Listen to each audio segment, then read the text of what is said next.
우리가 정말 격동의 시기, 대전환의 시기에 우리가 살아가고 있고, 또는 저는 그 시기에 대구시장이라는 소임을 맡아 있는데, 과연 대구시장 그 리더십을 발휘해야 될 사람이 가져야 될 이 덕목들이 무엇일까?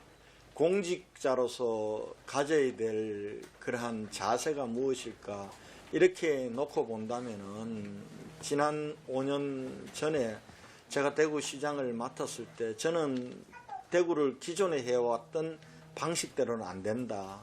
변화하고 정말 근본적인 혁신을 해야 되는데, 과연 그 혁신의 주요 과제, 핵심 과제가 뭘까? 저는 우선 산업구조 혁신, 경제 혁신이라고 보았습니다. 그래서 제가 그때 우리가 이 내연기관 자동차 부품에 안주하면은 앞으로 미래는 더 어려워진다. 전기차 기반의 미래형 자동차로 가야 된다라고 얘기를 했고, 물산업을 새로운 신산업으로 키워내야 된다. 그리고 도시의 효율성과 그리고 새로운 산업 발전을 위해서도 우리가 스마트 시티로 가야 된다. 이걸 위해서는 대구 전체를 신기술과 신산업의 테스트베드로 내놓겠다는 각오로 해야 된다. 이렇게 이제 했던 게 첫 번째 제 키워드였습니다. 그때로 돌아가 보면은 아마 이 많은 분들이 무슨 미래형 자동차냐라고 그렇게 저한테 오히려 되물었고, 또 한편으로는 현대가 뭐 아무 문제가 없다는데 열리지도 않는 시장을 보면서 어떻게 전기자동차, 미래형 자동차로 가야 되냐, 이렇게 반문을 했습니다. 해서 우선은 선제적으로 대구시가 좀 주도해서 전기차 기반의 미래형 자동차 선도지시를 만들자, 이렇게 주창하면서 우선은 보급 사업도 이 다른 도시보다도 가장 많이 앞서서 했고, 또 충전 인프라 부분들도 우리가 구축하고 전국에서 처음으로 관제센터까지를 만들어서 그렇게 하고, 그러면서 우리가 부품 전기자동차를 비롯한 미래형 자동차 핵심 부품 개발과 1톤 상용차 개발에 뛰어들었고, 이 결과 이제 지금 4, 5년이 지난 이후에 이미 세상은 미래형 자동차가 대세가 되었고, 또 그동안 준비했던 기업들 같은 경우는 이 대비해서 좀 앞서 나가고 있는 기업들도 있습니다. 예를 들면은 충전 기업인 대영채비 같은 경우는 지금 그 어찌 보면은 창립 3주년 만에 전국 공용 충전소는 80% 전국의 충전소 시장을 휩쓸고 해외까지 진출하는 그러한 부분들이 됐고, 그 다음에 SSLM 같은 경우 이 배터리의 분리막 생산 기업은 완전히 일본에서 생산하던 생산 라인을 전부 대구로 옮겨서 지금 테슬라 배터리에 들어가는 분리막 전량을 우리 대구에서 생산해서 공급하고 있습니다. NFL 같은 경우는 양극재를 생산하는 기업들은 어마어마하게 지금 매출이 증대되고 공장을 신증설하고 그렇게 가고 있습니다. 사실 오늘 여러분들과 같이 점심을 먹어야 되는데 제가 점심을 오늘 못하고 4일로 미룬 이유는 지금 이스라엘 기업이 대구 투자 부분들 이쪽도 배터리를 중심으로 하는 전기자동차와 드론과 항공에 들어가는 배터리 중심 그쪽 기업이 투자 입지를 이렇게 점검하기 위한 투자단이 와 있습니다. 그래서 제가 그분들 점검 때 만나느라고 여러분들 만나는데요. 그리고 또 우리가 모타라든지 자율형 자동차의 부품 부분들이 각자 이제 각 기업에서 지금 준비들을 하고 있고, 대구시와 또 이 자동차 부품 연구원들이라는 게 협업들이 하고 있어서 그래도 우리나라 전체가 조금 빠른 건 아니지만 대구가 전체적으로 좀 선도하고 있는 이런 부분들이 있다라고 생각이 들고요.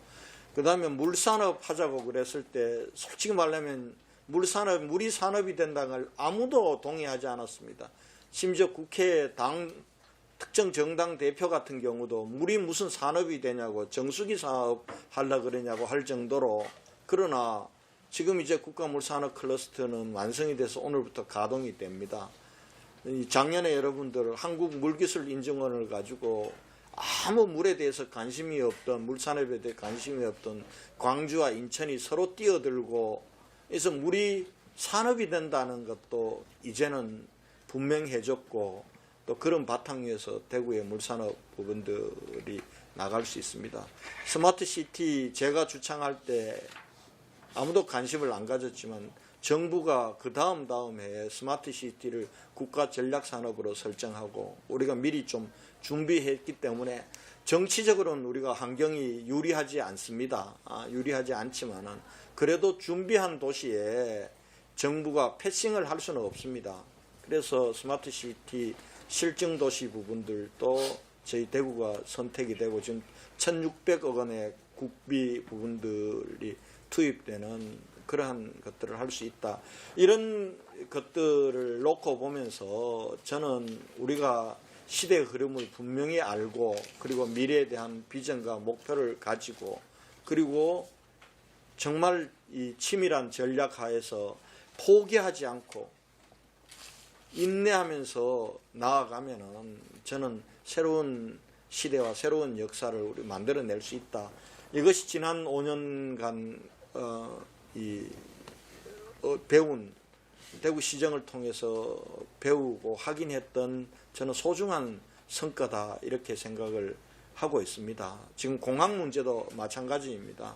재작년도 우리 공무원을 대상으로 여론조사했을 때 정말 대구시정의 중요한 사업들 중에서 공무원 스스로가 안 될 거다라고 얘기했던 1번이 통합신공항이었습니다. 될 거라고 생각했던 공무원들이 3%밖에 안 되는, 그때는 정말 시장으로서 황망하기도 했지만은 우리는 포기하지 않고 와서 6월 28일 날 이제 1년 3개월 만에 부지선정위원회가 열려서 금년 말까지 최종 부지를 선정하는 전체적인 일정 부분들을 다 확정을 지었습니다. 확정을 지었고, 그런 선에서 우리가 대구 경북이 이제 내륙에 닫힌 도시가 아니라 하늘길도 열고 뱃길도 연 세계로 열린 도시라고 전환하지 않으면은 우리는 세계화 시대에 대응할 수가 없는 겁니다. 우물 안에 개구리가 되는 겁니다. 그래서 이 부분들도 우리가 포기하지 않고 가면은 일시적으로 반대가 있고 일시적으로 이 시장에 대한 인기가 떨어지더라도 미래를 보면서 해야 될 일은 해야 되는 겁니다. 그렇게 가면은 저는 시민들도 동의가 넓어지고 또 미래는 미래대로 열 수 있다, 이렇게 생각을 하고 있습니다. 이제 우리가 지금 대구도 도시 내에 불균형이 심각해서 제가 동대구 축과 더불어서 서대구 축을 하나 더 만들어야 동대구 축과 서대구 두 축을 가지고 우리가 균형 발전의 시대를 만들어 갈 수 있다라고 지난 4년 동안 제가 외쳐서 제일 먼저 추진했던 서대구 KTX 역사는 다들 되겠냐고 했지만 착공했습니다. 앞으로 이 서대구 KTX 역사와 조응해서 역세권 개발 부분들도 다들 걱정도 하지만 저는 이걸 완성할 자신이 있습니다. 우선 다만 한 20년 프로젝트로 생각을 해야 됩니다. 이걸 시장이 내 임기 내에 눈에 보이는 식으로 하겠다고 하면은 제대로 된 역세권 개발은 없습니다. 그래서 서대구 KTX 역사, 그리고 가능한 입지의 앵커 시설, 그리고 4개 하우스 시설의 이 통합 지하화, 그리고 이 바탕으로 해서 역세권 전체에 이 민간 공공개발을 함께 이루어 나가는 그런 쪽으로 계획을 치밀하게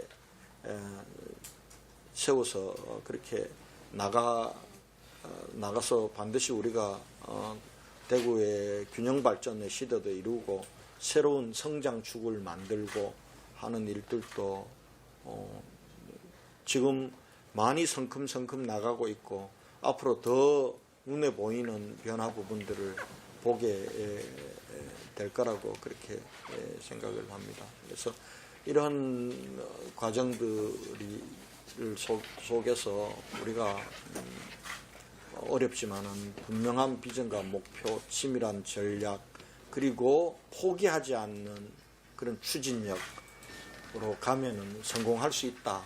이런 확신을 얻은 그러한 지난 5년이었고 그 속에 재임 1년은 저는 있다 이렇게 생각합니다.